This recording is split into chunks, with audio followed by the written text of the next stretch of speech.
மாதமாச்சு. அவளுக்கு அங்கம் எல்லாம் தங்க நீரம். 7வது மாதமாச்சு. ஆமா, சூழ் காப்பு சூழ் வளையல். அரிசி முறுக்கு கொண்டு வந்தாங்களா? ஆமா, கொண்டு வந்தாங்க. அதிரசம் இருக்காடி? ஆமா, 7 வகை சாதம் கொண்டு வந்தாங்க. எல்லாத்தையும் தின்னுபுட்டு இந்த பழக்குடிக்கு எப்படி வருது? தேவையா? 8வது மாதமாச்சு. ஆச்சு. அக்கா, என்ன நாளைக்கு அப்படிலடி. எதுக்கு நிக்க உட்கார்ந்தானே? ஏடி, என்ன படுத்தாம இருக்க முடியலடி. ஏன் படுத்து கிடக்க? என் பேங்குஸ்காரி, என் கொட்டுக்காரி, நான் மசக்கையா இருந்ததும் காணாதுன்னு நான் கெருப்பமா இருக்கண்டி.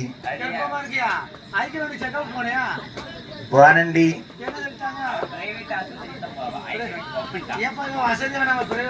ஆமா, ஏம்மா 40,000 சம்பளம் வாங்குதான். 1000 மண்ணடி திட்டு முட்டை அடிக்கும்மா எனக்கு.